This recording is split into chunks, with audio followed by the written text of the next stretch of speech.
Selamat malam, sejahtera, shalom ibu bapak, saudara-saudara jemaat GPB sejahtera di DKI Jakarta yang diberkati Tuhan. Salam sehat semua.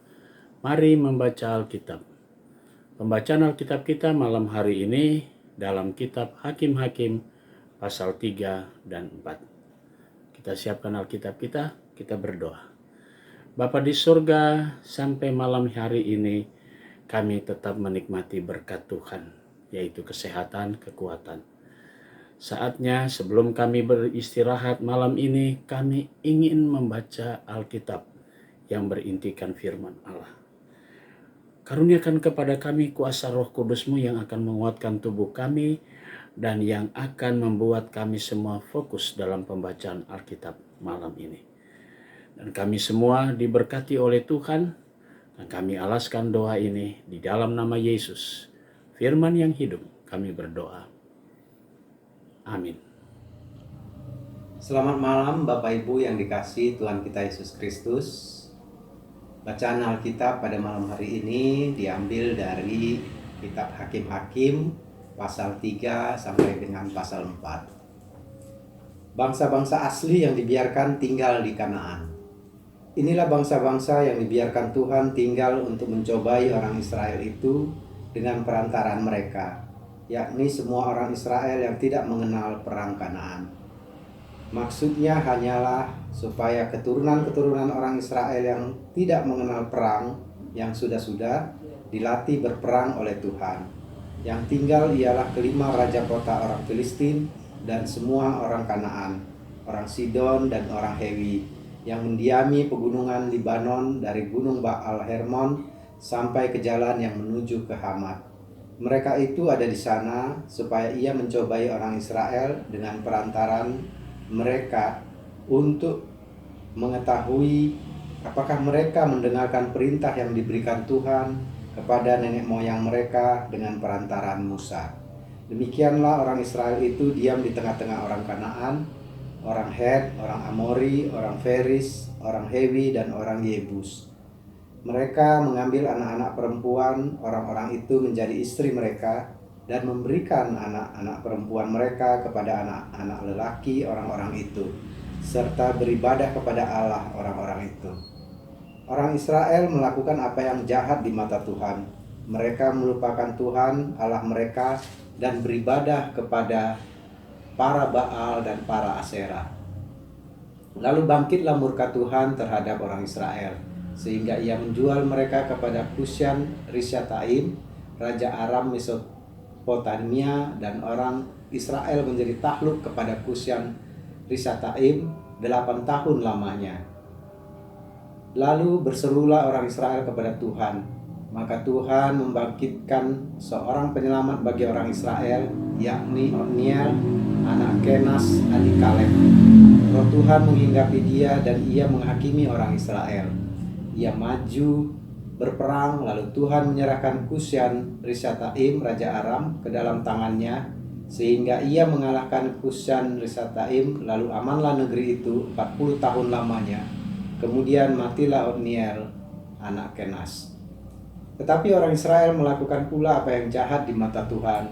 Lalu Eglon, raja Moab, diberi Tuhan kuasa atas orang Israel, oleh sebab mereka telah melakukan apa yang jahat di mata Tuhan.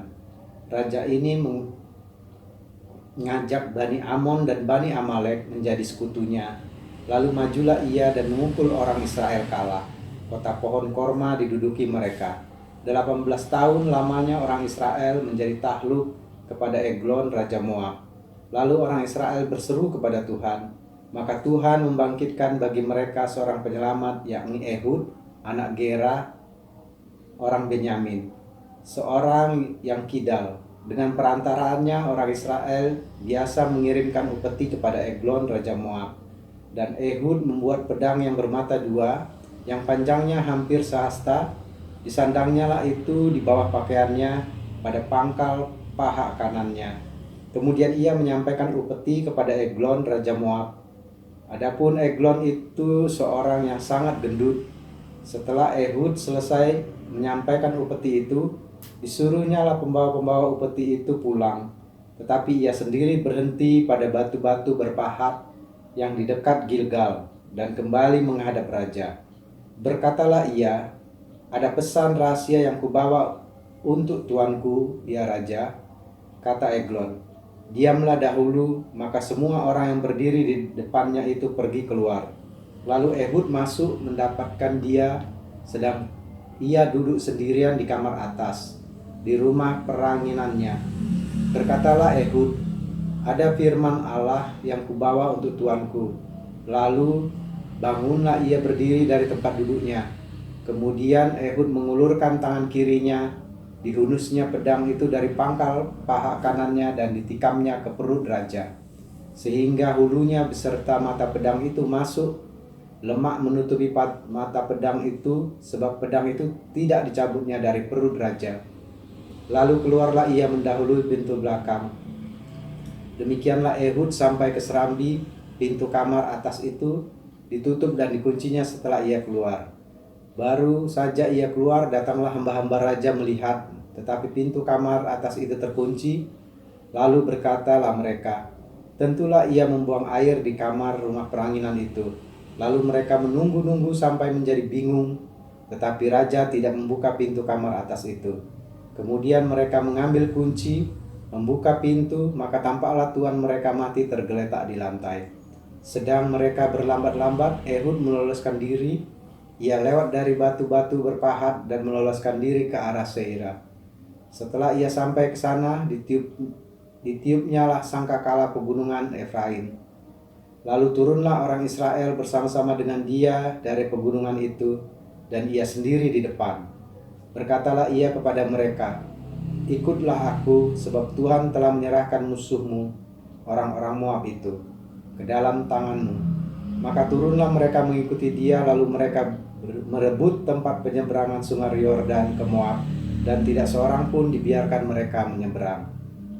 Pada waktu itu mereka menewaskan kira-kira 10.000 orang dari Moab, semuanya orang yang tegap dan tangkas.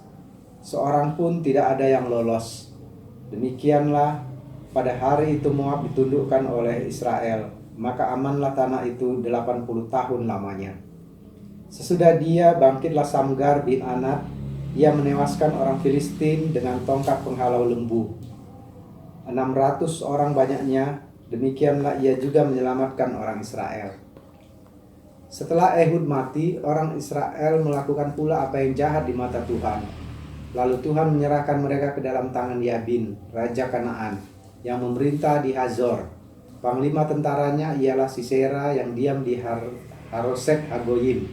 Lalu orang Israel berseru kepada Tuhan, sebab Sisera mempunyai 900 kereta besi, dan 20 tahun lamanya ia menindas orang Israel dengan keras. Pada waktu itu Deborah, seorang nabiah, istri Lapidot, memerintah sebagai hakim atas orang Israel. Ia biasa duduk di bawah pohon korma Deborah antara Rama dan Betel di pegunungan Efraim. Dan orang Israel menghadap dia untuk berhakim kepadanya. Ia menyuruh memanggil Barak bin Abinoam dari Kedesi di daerah Naftali. Lalu berkatalah kepadanya, bukankah Tuhan Allah Israel memerintah demikian? Majulah, bergeraklah menuju Gunung Tabor dengan membawa 10.000 orang Bani Naftali dan Bani Zebulon bersama-sama dengan engkau. Dan aku akan menggerakkan Sisera, panglima tentara Yabin dengan kereta-keretanya dan pasukan-pasukannya menuju engkau ke sungai Kison, dan aku akan menyerahkan dia ke dalam tanganmu. Jawab Barak kepada Deborah, jika engkau turut maju, aku pun maju. Tetapi jika engkau tidak turut maju, aku pun tidak maju. Kata Deborah, baik, aku turut.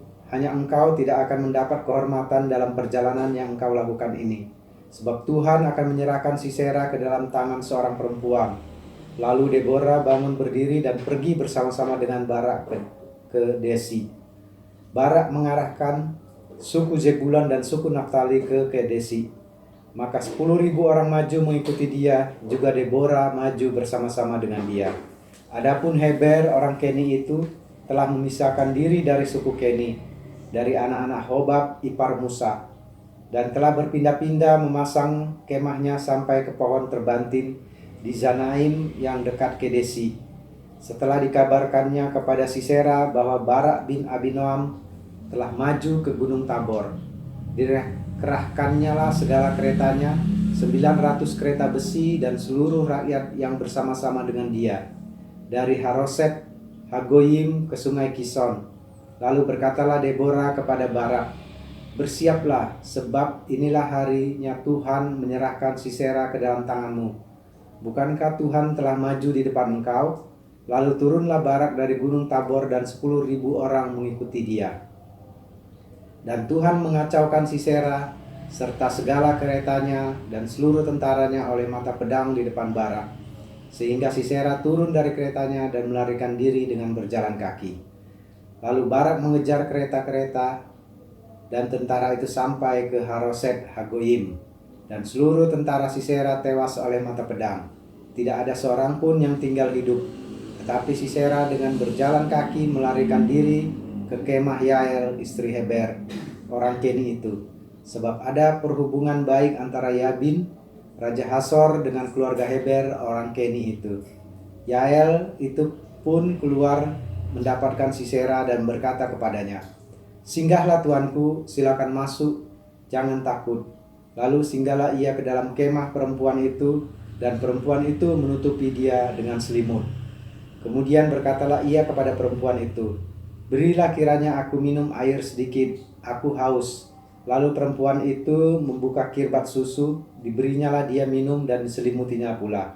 Lalu katanya kepada perempuan itu, "Berdirilah di depan pintu kemah, dan apabila ada orang datang dan bertanya kepadamu, 'Ada orang di sini?' maka jawablah, 'Tidak ada.'" Tetapi Yael istri Heber mengambil patok kemah, diambilnya pula palu, mendekatinya diam-diam, lalu dilantaknya lah palok itu masuk ke dalam pelipisnya sampai tembus ke tanah, sebab ia telah tidur nyenyak karena lelahnya. Maka matilah orang itu. Pada waktu itu muncullah Barak mengejar Sisera. Keluarlah Yael mendapatkan dia dan berkata kepadanya, "Mari, aku akan menunjukkan kepadamu orang yang kau cari itu." Lalu masuklah Barak ke dalam, dan tampaklah Sisera mati tergeletak dengan patok dalam pelipisnya. Demikianlah Allah pada hari itu menundukkan Yabin raja Kanaan di depan orang Israel, dan kekuasaan orang Israel kian keras menekan Yabin raja Kanaan sampai mereka melenyapkan Yabin raja Kanaan itu. Demikianlah pembacaan Alkitab pada malam hari ini. Saudara-saudara, mari kita berdoa. Bapa di surga, kami kembali datang kepadamu, menaikkan syukur dan pujian. Kami sudah dipimpin dalam pembacaan Alkitab, kini saatnya malam menjadi bagian bagi kami, untuk kami masuk dalam tidur malam kami, di mana seluruh tubuh kami akan beristirahat. Tuhan, Engkau rangkul dan Engkau bungkus kami dan memelihara kami sepanjang istirahat malam kami. Dan besok pagi atas perkenan Tuhan kami boleh bangun dengan tubuh yang diberkati Tuhan, dan kami dapat menjalankan panggilan dan pengutusan Tuhan. Kami berdoa untuk jemaat GPIB Sejahtera di DKI Jakarta, tiap pribadi dan keluarga. Inilah doa kami Tuhan, dalam nama Yesus, Juru Selamat kami yang hidup, kami berdoa. Amin. Selamat malam, selamat beristirahat. Tuhan memberkati saudara.